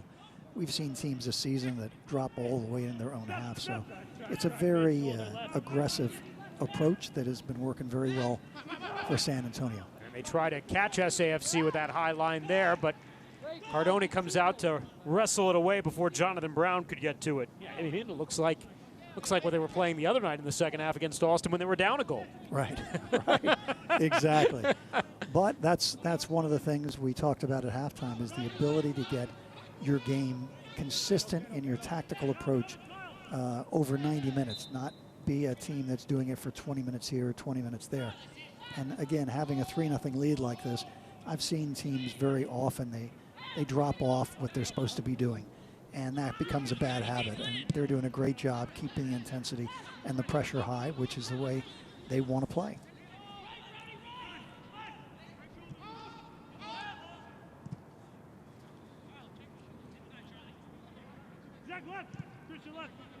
Yarrow.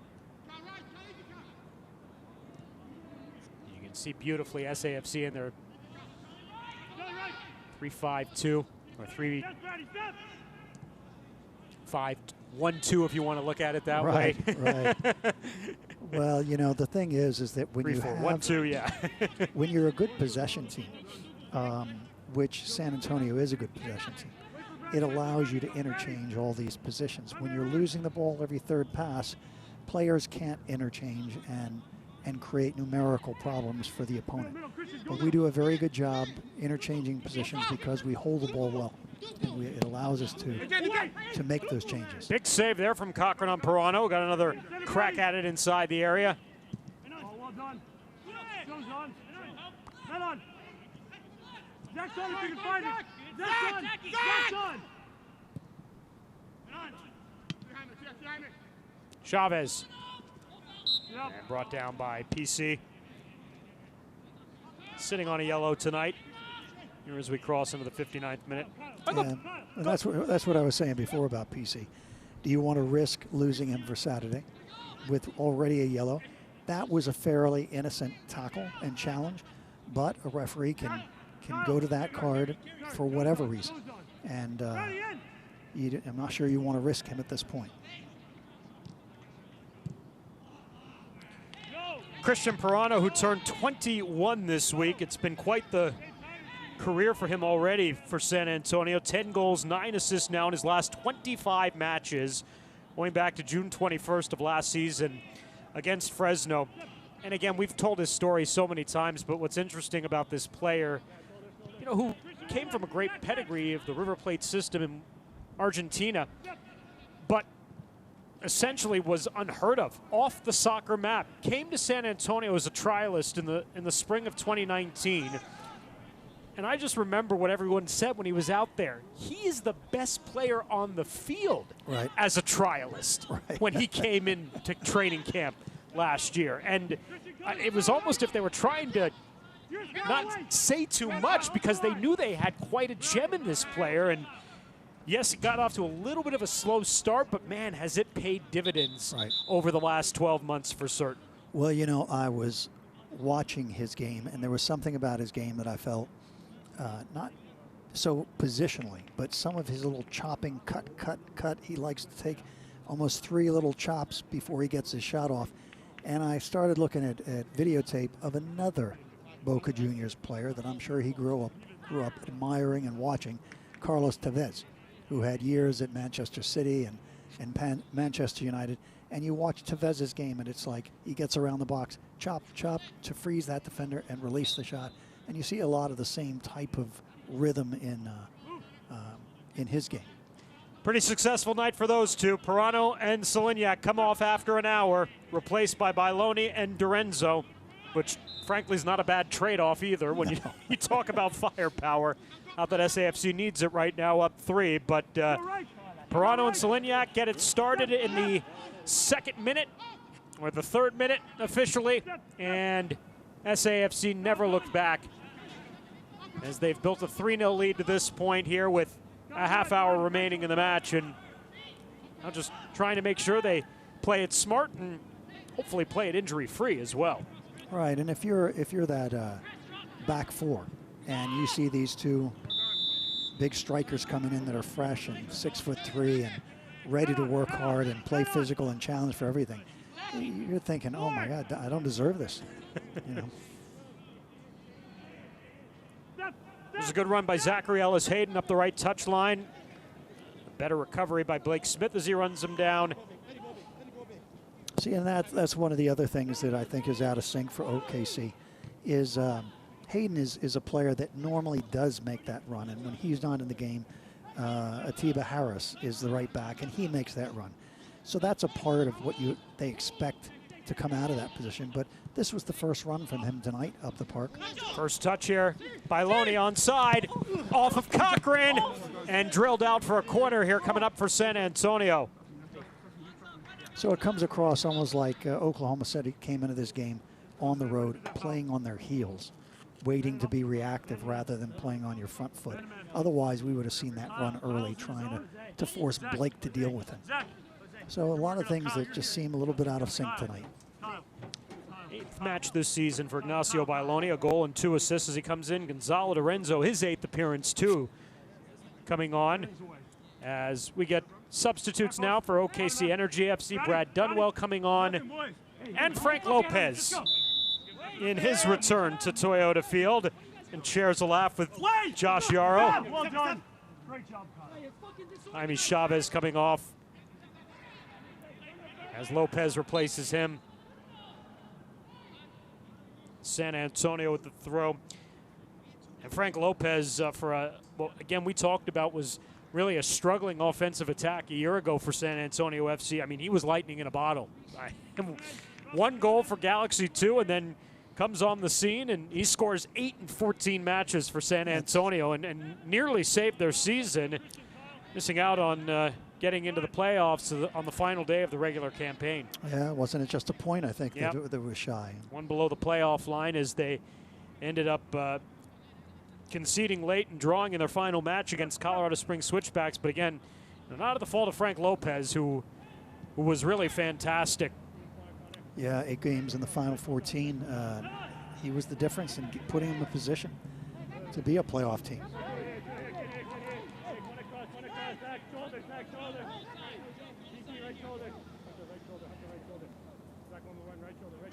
Ellis Hayden takes the throw here. The other player coming on, Brad Dunwell, making his 7th appearance as Lopez goes down in the box. We play on.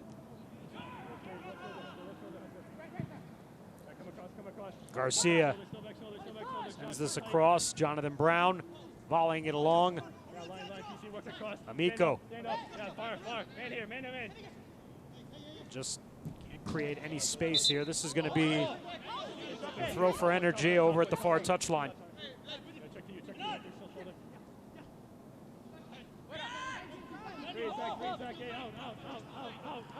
Some running room from Zachary Haribo. Gallegos getting forward. Now you see him on the right side with Pirano out. Gallegos driving in. It's across the face of a goal there, but nobody on the end of it. That's a striker's life, is looking for that ball where you just already start sliding through the box, hoping to prevent that ball from going all the way through. A really nice counterattack. Like I said, is our counterattacks, we're not built for speed up top at the forward position, but out of the midfield, when Pirano and Gallegos and you saw it there, when we can break quickly from the halfway, we can create great opportunities finding the open man. Tucker Stevenson will come on. Joe Amico will come off. Stevenson, second-year player, 23 years of age. Last year played in League Two. And played collegiately with West Virginia and Loyola.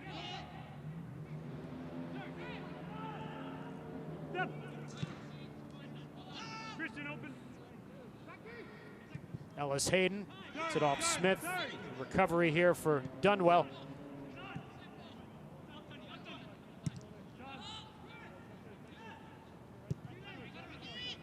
You see San Antonio continuing to close. And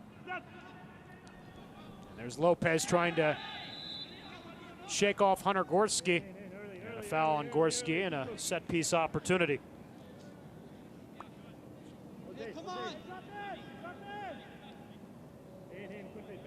Lopez still just 25 years of age and 28 goals in 61 USL matches. Yeah. I mean, that is off the charts for a level like USL.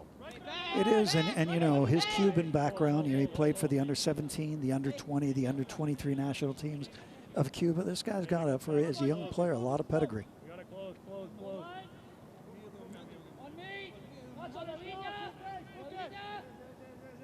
This is Garcia over the ball here on the set piece opportunity. He drives this one into the 6. That ball's sitting right at the top of the 6-yard box, is boomed out by SAFC. And that was well taken by Rafael Garcia.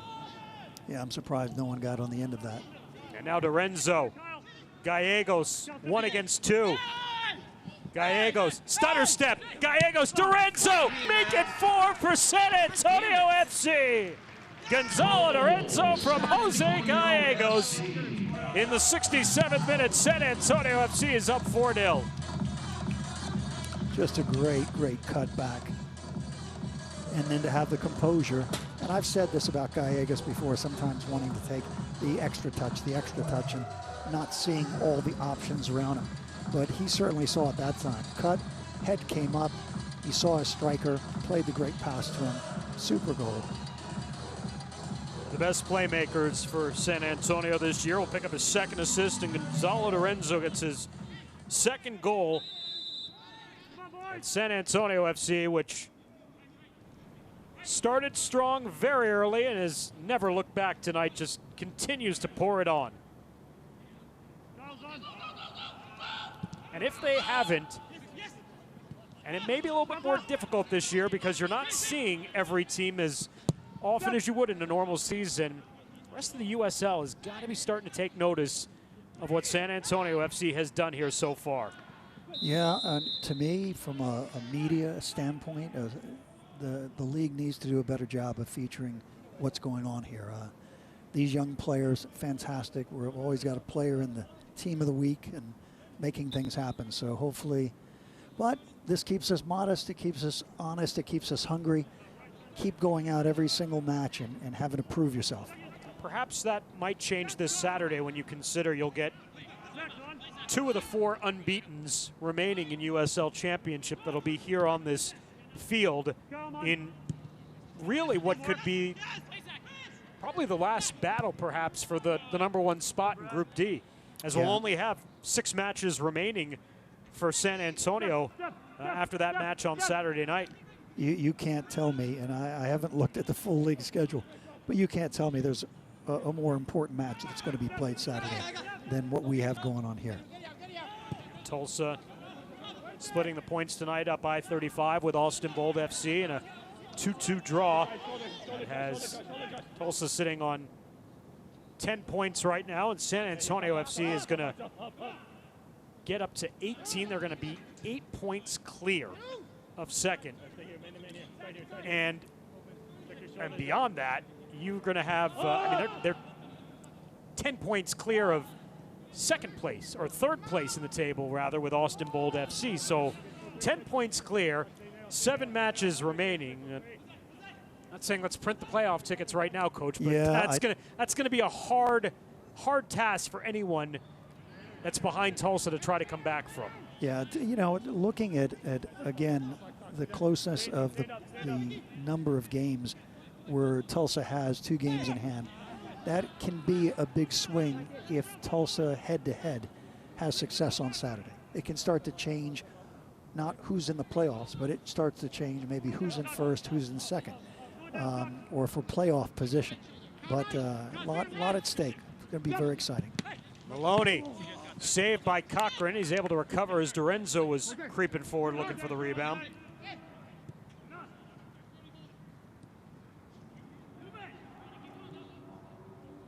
It's been such a different format. I know that people have asked me in the past, you know, how can you like playing a team so often? And I've always enjoyed it because you get to know every time more and more about that team, tendencies, you know, little things about each player a little bit more than you did if you only played them a couple of times a season. But it also has taken away a little bit of the interest suddenly, not getting to play against, you know, West Coast teams, East Coast teams that always create I think, a more exciting overall field of the schedule. Well, and I think when you talk about some of what have been the very good teams that have been in this conference over the last few years, whether it's Phoenix Rising FC, whether it's been Real Monarchs, whether it's been Reno, which has done a fabulous job since coming into the league. New Mexico's done unbelievable since coming into the league. I mean, and maybe we eventually will see it come the playoffs in October, but you certainly want to, I think, you know, put your chops against what have been the elite clubs in the Western Conference over the last couple of years. Yeah, no question, and we'll certainly have a bite at one of those teams. We have El Paso in El Paso, which will be the only time we play them. Well, how about this, Coach? 16-year-old Leo Torres is going to make his second appearance for San Antonio FC as he'll come on for another teenager in Jose Gallegos. That's Here's your future right here. This will be fun the remainder of the game, watching everything he does. 16-year-old Leo Torres taking out 18-year-old Jose Gallegos. Remember, Torres signing a first-team contract as a 15-year-old. Became the first full-time SAFC Pro Academy player to sign with the first team, the youngest professional signing in USL Championship history at 15 years and just 23 days. It's amazing. And he's got a 16-year-old face. So young, so young. Made his professional debut in the Open Cup against Laredo Heat SC.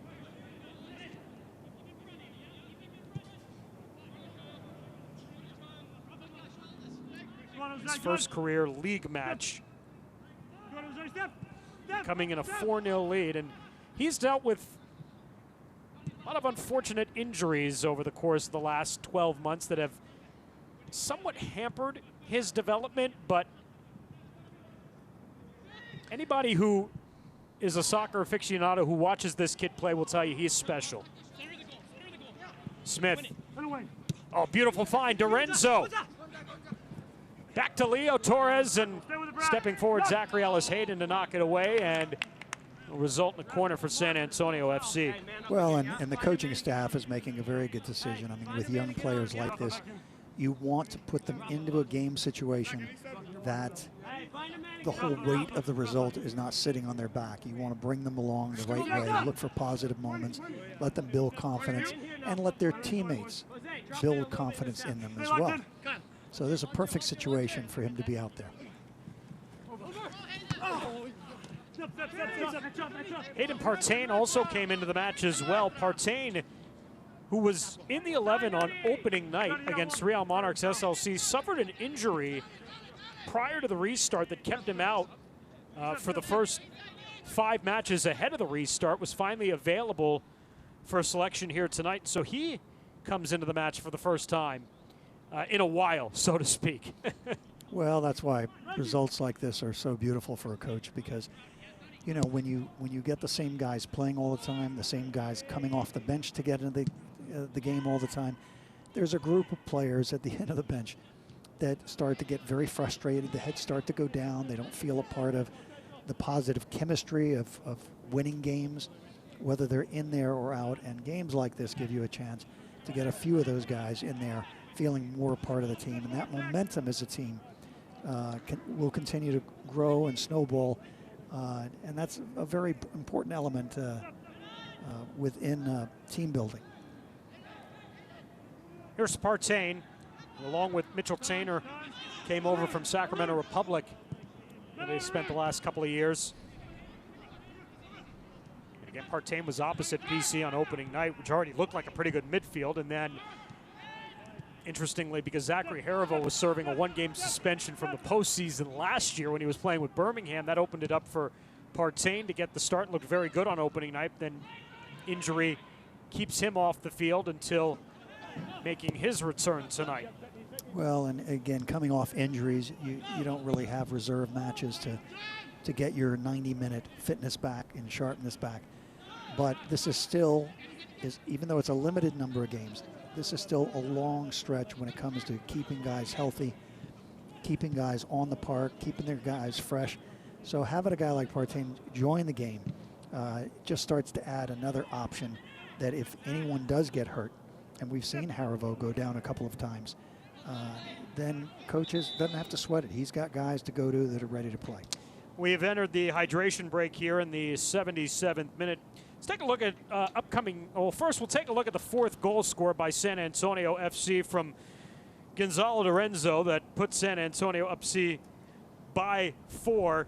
And here's Gallegos again, just so crafty when he gets moving forward, and just a quick slip over there to Dorenzo.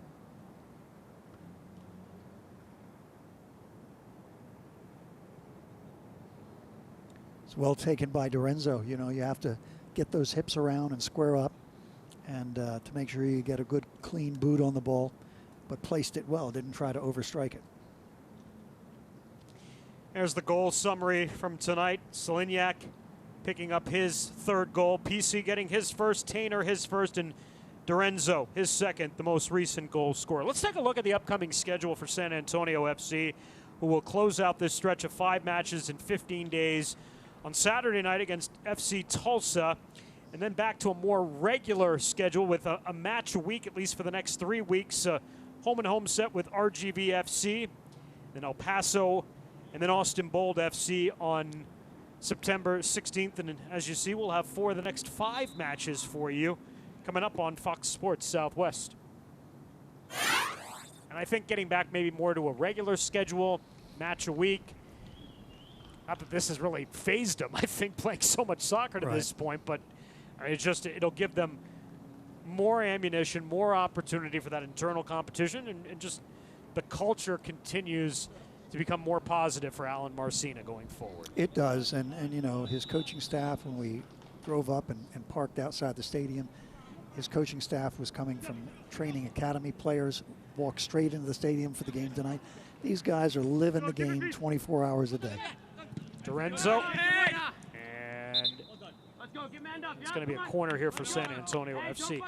And the only bad thing that I can think of out of all of this is that we've had to do it without fans. Could you imagine what this place would sound like right now? SAFC up 4 goals, or what it would be any of these other nights. And again, hopefully we're going to get to a point where the fans are going to get back in here to Toyota Field and take in what a special season this is starting to become.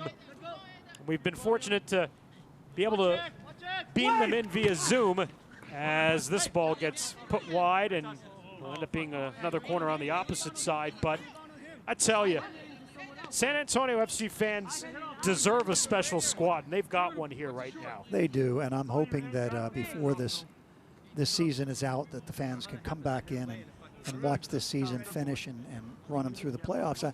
You look at the stadium with its different, almost checkered thing. If you just sell the white seats or just sell the black, you've got social distancing. Let them in. It's Cochran to bring down that delivery from the corner stick. And you see SAFC fans may not be here in person, but they've been here in spirit with the banners that they have created, whether it's been the supporter groups, whether it's been individual fans that have been placed throughout Toyota Field. It is their art. And for a lot of people, art is certainly spirit and certainly emotion. And if they cannot be here physically, at least we have that to be thankful for. But we hope they are here physically very soon. Yeah, but those banners are important because the players see that when they walk in, and they see the Zoom scoreboard and fans' faces and people cheering, so they know they're there. And as you say, eventually we'll get back to a normal stadium scenario where these fans can inspire and get back to being that 12th man on the field. Final 10 minutes and whatever added time, but this one has been never in doubt since the opening minutes. The challenge on Dorenzo will bring out a foul, not a card, however, on Christian Ibiaga. Set piece opportunity. Higher. Hold, right there. Hey, with me! With Kyle! With me, higher. Ref on the whistle. Jose,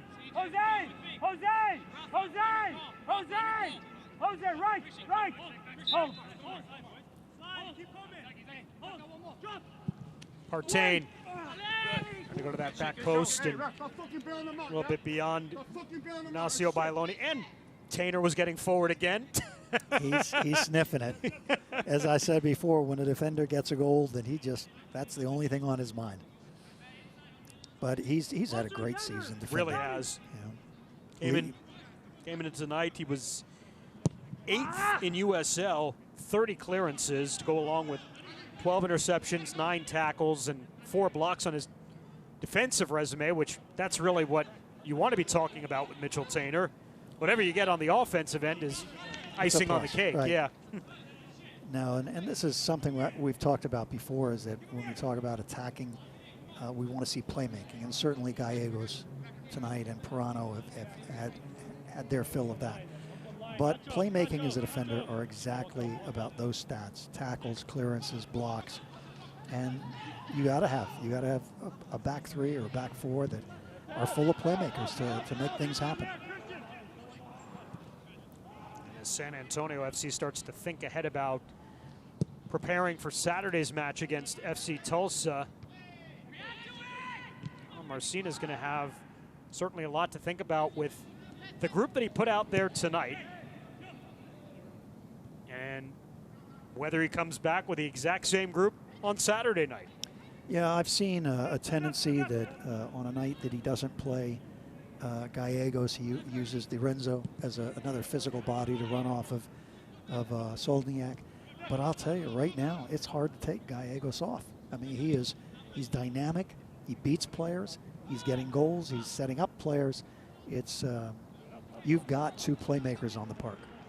There's Bailoni. Slip one there for Blake Smith. Well done, Christian. Plus, he's young. He's out of the game, meaning he didn't put in a full 90 tonight. My guess is you come out generally with the same lineup. It's the first time that this lineup has played together as a group, which, you know, we've seen most of it together. Maybe it's been Dorenzo in for Gallegos, or maybe it's been Callum Montgomery in perhaps on the back end as another substitution for San Antonio FC. PC is out and Santiago Vieira is in for his third appearance. But this particular group, while they may have been on the field after substitutions for spurts, they've never started the game together. Right. And it was quite a performance in the first 45 minutes. A tremendous performance. They will have a fun film session tomorrow. You know, and again, it also depends on the opponent. You know, as the coaching staff breaks down the way that Tulsa plays, their strengths or weaknesses. I mean, I've mentioned before that I coached their left back from Albania. Very good attacking player, very much like John that we just saw, and how that Coach Marcina made the change of Maloney with Green. And if Green had the chance to run at this defender a few times early in the match, it's a game changer. So hopefully the coaching staff sees this and makes minor changes. But this is a great group. He just has 2 left foots, right? Two, sometimes 3. Coach Hankinson talking about Vanjel Zaguro is the outside back for FC Tulsa. He'll be here along with Tulsa on Saturday night. And I mentioned it, their assistant coach, who's from Serbia, is a replica of Vanjel. He's a left back, all left foot, played for Columbus Crew, played for Sacramento. Tremendous attacking player. But one-on-one, when a player starts running at him, just as a coach, a nightmare. So, but they like it. It's well done by Tainer defensively. There's Leo Torres trying to shake off the defender, done well, and able to momentarily recovered here in the middle by OKC. Zachary Ellis Hayden. This one towards the back post. Yarrow getting up. Sit over to Maloney. And as good as SAFC has been offensively tonight, Coach, shouldn't take away from their performance on the back line either. They've done a pretty good job, too, there. It's a clean sheet, and anytime, and they've not allowed a lot of shots, not a lot of direct opportunities. And, you know, you look at, we were talking about Tainer before, but, you know, Yarrow, Gorski, and then there's a Montgomery, you know, you can throw in there. So they've got 4 starting backs to play those 3 spots. So, and any one that they choose to plug in is very capable of getting the job done. As you see, Leo Torres, a special night for him. This is his first USL Championship match, his second appearance with the club. Torres has been called up to the U.S. Youth National Team camp on several occasions.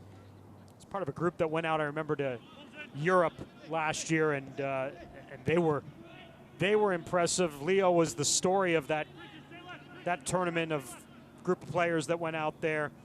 And again, it's really another tip of the cap to the job that the San Antonio FC Academy has done too. I mean, we talk a lot about what SAFC has done as an organization in terms of what they've put together for a first team, but you think about the work that has gone into building the SAFC Academy and the fruits of that academy, from Jose Gallegos to Leo Torres, and there's several players that we haven't even talked about, but have become more familiar to the coaching staff here and have become more a part of the first team. We've seen them becoming part of the 18s on certain nights.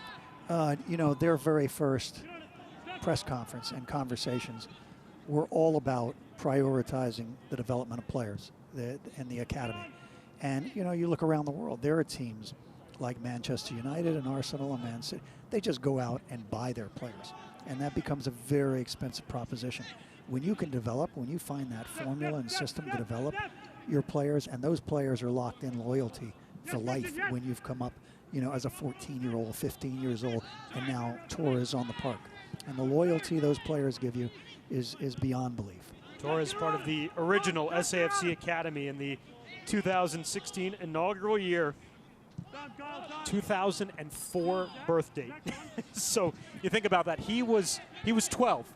He was 12 years old when this academy started, and here he is appearing in his first USL Championship match as a wide-eyed 16-year-old. But let's be honest, this game, even this USL Championship level, it's gone to the kids. It is, and it's exciting to see. That's the first shot on target tonight for OKC Energy FC.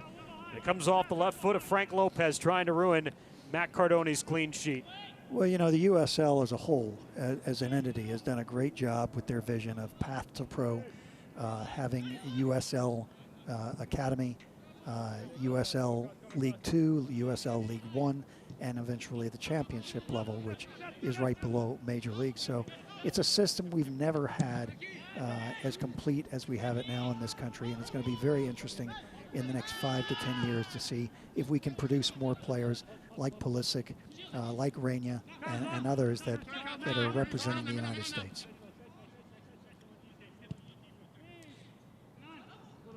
And one would think that that opportunity might come up as soon as next summer if we do get a 2021 Summer Olympics in Tokyo, to see what the national team looks like going into that, you know, Olympic tournament. Yeah, well, I mean, that's an under-23 team. Right. So, unfortunately, we might have to face Pirano. Yeah. We might. There's good and bad to that.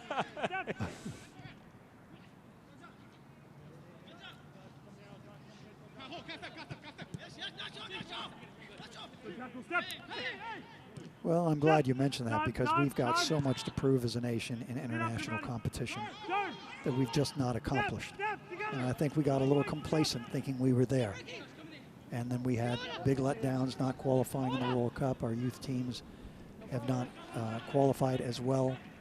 And quite honestly, our federation, you know, has gone through really an upheaval from the president on down through its national and youth coaches. So we've got a lot to rebuild, and seeing what the USL is doing to develop and show a path to pro, I think is going to be a very solid piece of that foundation.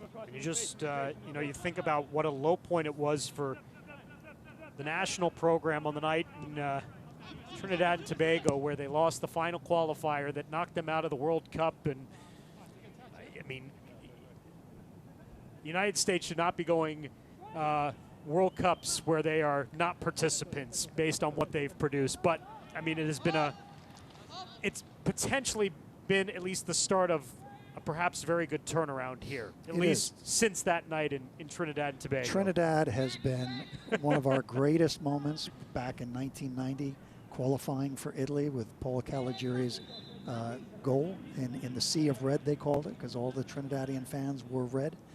And it's been our biggest letdown and nightmare. So a lot to learn from those experiences, and hopefully we never forget and start to put great teams back together. I mean, there was a time we were ranked 8th in the world, and we were going to back-to-back World Cups. And I mean, we were beating Mexico consecutively. Right, and in the last few years against Mexico, we are no longer playing with confidence. We're playing not to lose. We sit our team back and hope we can counterattack and surprise them. We used to play them toe-to-toe, and so hopefully we get back to that level of confidence and style of play. Well, this has been a start-to-finish dominant performance for San Antonio FC, as they will extend their unbeaten streak to 8, as they will continue to lead Group D 18 points. They will be 8 clear of FC Tulsa when this night concludes momentarily, and they will face FC Tulsa Saturday night in a showdown here of the top 2 teams in Group D here at Toyota Field. I'm really looking forward to that match, and I hope all the fans put their Saturday night aside and root from wherever they're watching it, just to know that they're there.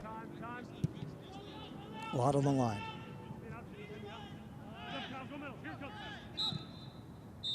It is another clean sheet for San Antonio FC, their 5th this season. And it is a 4-goal outburst, the biggest of the year for San Antonio FC's attack, as they drop OKC Energy FC tonight by a final of 4-0. Lucho Soliniak starts it early, finished off by Gonzalo Dorenzo at the end, and in between you had PC and Mitchell Tainer, and another assist tonight for both Jose Gallegos and Christian Pirano, the playmakers in the middle of the park. Yeah, that triangle of Gallegos and Pirano and PC is the best in the league right now, and teams have to adjust to that, and I think what you're going to see Saturday is the best match of the year. 17th clean sheet all time for Matt Cardone. He gets his 29th win with San Antonio FC. Your club season continues Saturday night. San Antonio welcomes in Tulsa. We'll have it for you right here on Fox Sports Southwest beginning at 8 p.m. Now, for Tim Hankinson and our entire crew, I'm Dan Weiss saying so long. Your final, San Antonio FC defeats OKC Energy FC 4-0. This has been a presentation of the USL and Spurs Sports and Entertainment. So long, everybody.